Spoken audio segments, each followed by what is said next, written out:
Pourquoi les petits producteurs survivent et les grands exploitants débutants disparaissent? S'il y a une problématique dans le domaine agricole, c'est celle-ci. C'est celle de croire que euh, lorsqu'on veut se lancer dans l'agriculture, il faut commencer dans de grands espaces. Pensant que quand tu commences dans de grands espaces, tu auras un grand bénéfice et que tu auras un succès rapide. Erreur. Dans cette vidéo, je vais te donner les erreurs que tu dois éviter lorsque tu veux te lancer dans l'agriculture. Les risques qu'il y a de penser que tu dois commencer dans de grands espaces lorsque tu veux te lancer dans l'agriculture. Donc, si tu es déjà un agriculteur qui est déjà sur le terrain et qui a eu à subir ce genre d'erreurs dont je veux parler dans cette vidéo, tu vas voir dans cette vidéo où tu es tombé, quels sont les risques qui ont fait en sorte que tu puisses tomber. Donc, cette vidéo est faite également pour tous ceux qui veulent se lancer dans l'agriculture et qui ne savent pas quelle est la meilleure stratégie. Donc, dans cette vidéo, je vais te donner la meilleure stratégie, la stratégie qui va te permettre d'éviter de perdre ton argent, d'éviter de perdre en énergie et d'éviter de t'endetter lorsque tu veux te lancer dans l'agriculture. Jingle.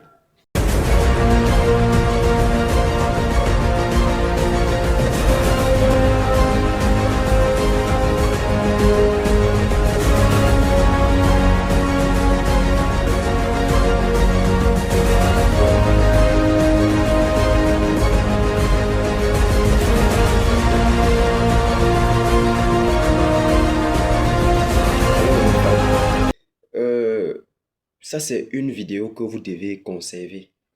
Vous devez conserver cette vidéo et je vous invite à prendre un cahier et un bic parce que ce que je vais vous dire ici va vous aider énormément et va vous permettre de, de ne pas perdre beaucoup d'argent. Beaucoup de personnes veulent se lancer dans l'agriculture. De plus en plus, les gens veulent se faire de l'argent rapidement. Ils veulent vite réussir et ils se disent que si je me lance dans de gros espaces, dans une surface assez grande, je vais forcément réussir, je vais avoir beaucoup d'argent, je vais rapidement euh, mener un grand style de vie parce que forcément, grand espace veut dire beaucoup de profit. Alors, je vais te donner des informations qui vont te permettre de ne pas tomber dans ce piège. La première information que je veux que tu notes, c'est quoi? C'est que l'erreur numéro une que beaucoup de personnes qui veulent se lancer dans l'agriculture font, c'est de croire que commencer grand égale à succès rapide. Mon ami, commencer grand ne veut pas dire que tu vas forcément euh, avoir un succès rapide. Il faut que tu comprennes ceci. L'agriculture ne récompense pas la taille.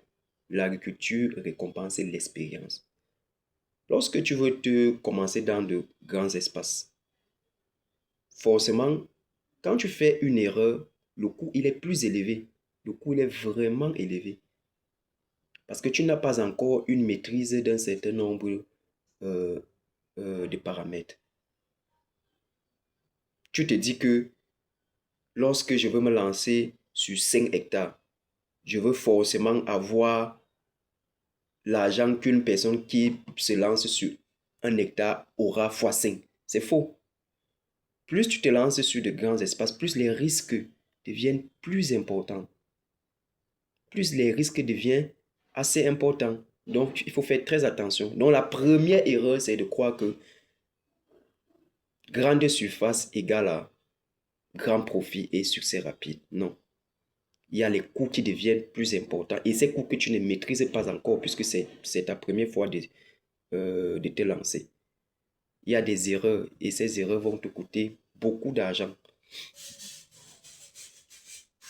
Le deuxième point dont nous allons aborder, ce sont les dangers de commencer grand. Lorsque tu veux forcément commencer une exploitation agricole dans de grandes surfaces, il y a forcément des dangers auxquels tu es exposé. Et le premier danger, ce sont les pertes financières.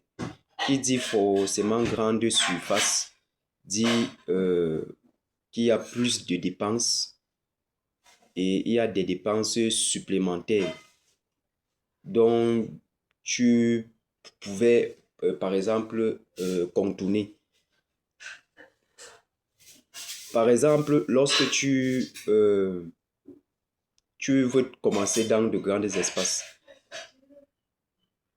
tellement tu ne maîtrises pas encore tous les paramètres que tu auras tendance à vouloir plus dépenser pour faire en sorte que le travail avance. Et ce sont des erreurs.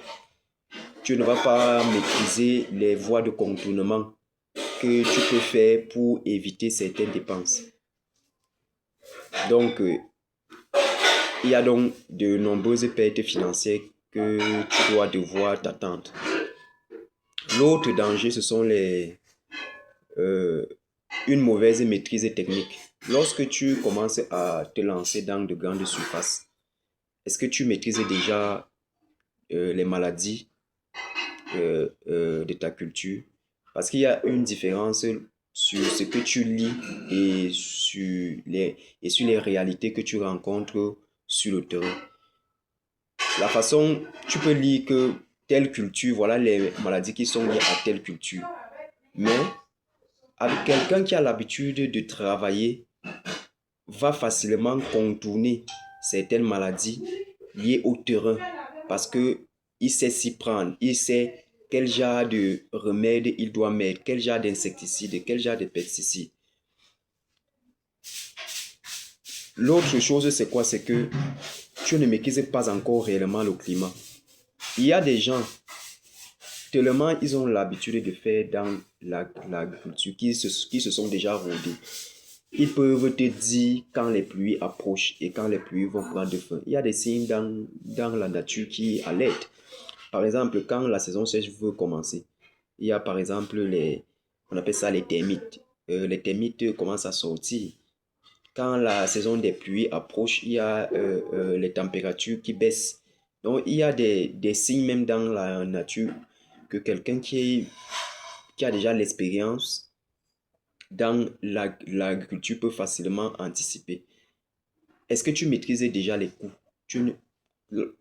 Quand tu veux te lancer dans dans de grands espaces, tu vas avoir de nombreuses pertes parce que tu ne maîtrises pas encore les coûts. Tu ne peux pas réellement savoir ce qu'un hectare ou demi-hectare peut te donner en fonction de ta culture. Tu vas beau lire dans les livres et dans la revue de littérature que tu vas faire, mais sur le terrain, ce n'est pas toujours ça.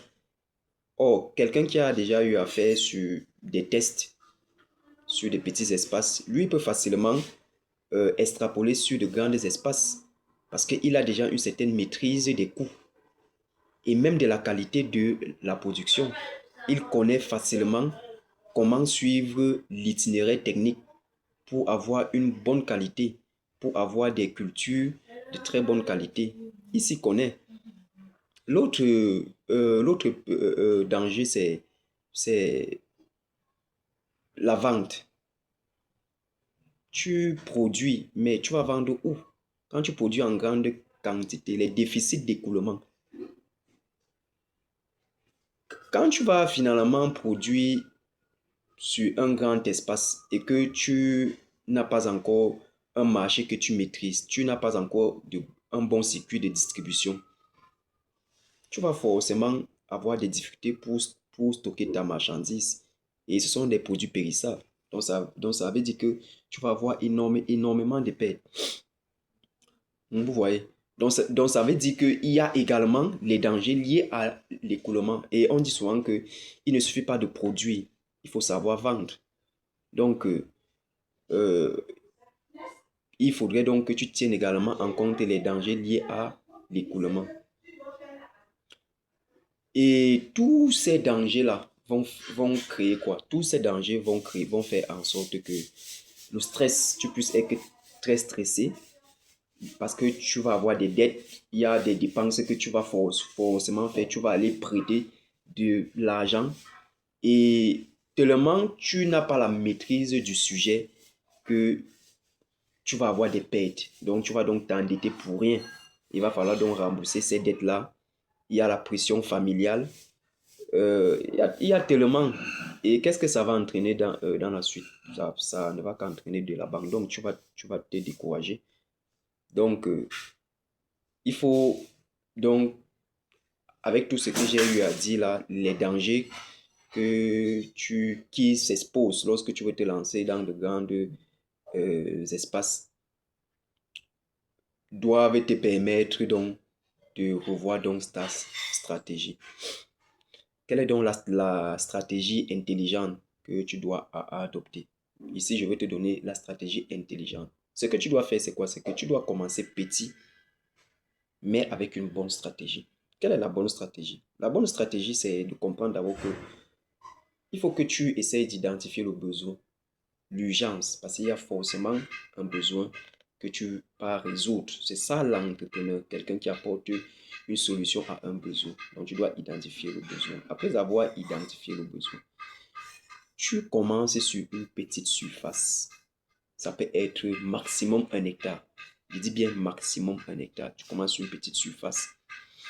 Dans cette surface, tu vas donc d'abord faire des tests. Donc tu vas d'abord cultiver, voire même 2 saisons ou 3 saisons agricoles sur cet espace. C'est ça qu'on appelle en entrepreneuriat le MVP, Minimum Viable Product. Donc ça va te permettre de, de lancer d'abord un petit produit. Et lorsque tu as donc déjà lancé ton petit produit, tu vas étudier le marché. Donc ça veut dire que tu vas maîtriser le marché. Tu vas comprendre quel est le circuit du marché. Et lorsque le marché est maîtrisé, quelle est la prochaine chose? La prochaine chose, tu vas essayer de maîtriser ton système. Tu vas créer un système. Tu vas créer un système. Tu vas avoir le système, c'est quoi? Quand je veux me lancer, je veux travailler avec qui, la position sera prête quand, comment je veux stocker, je veux stocker où, je veux écouler chez qui, quels sont mes clients, parce que tu vas forcément avoir des clients qui te seront fidèles. Donc, c'est grâce à ces clients, donc, quand tu as donc déjà les clients fidèles, tu as donc déjà suivi tout le processus, ça veut dire le besoin, commencer sur une petite espace, tester le produit, maîtriser le marché, maîtriser le système, avoir des clients fidèles, tu peux donc commencer à grandir ton business. OK? Donc, ça, c'est la stratégie intelligente. Maintenant, je veux te prendre un exemple concret. Lorsque actuellement, nous sommes en train de lancer une exploitation, notre projet de maïs que je partage depuis dans mes anciennes vidéos. Le projet, on voulait commencer sur 3 hectares. Mais on a justement réfléchi. On ne maîtrise pas encore la chose. Donc, il va falloir commencer sur 1 hectare. Et je veux vous dire, nous sommes encore au début. Mais les difficultés qu'on a déjà, on a fini de faire une planification compte d'exploitation. Mais les difficultés que nous avons déjà eues sont tout simplement énormes. On a vu des gens qui doivent venir travailler. On les a payés. Ils devaient travailler sur on a réservé une plage horaire où ce travail devait être fait. Mais aujourd'hui, ils sont malades. Aujourd'hui, il y a toujours des raisons. Il faut savoir manager tout ça, faire des descentes inopinées sur le terrain pour contrôler le suivi des travaux. Donc, vous voyez, rien que ça c'est une expérience que nous sommes en train d'engranger pour que dans les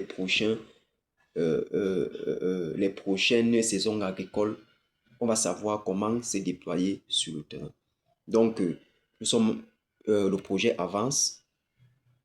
On a des difficultés qu'on rencontre, c'est notre premier gros test et on apprend tous les jours.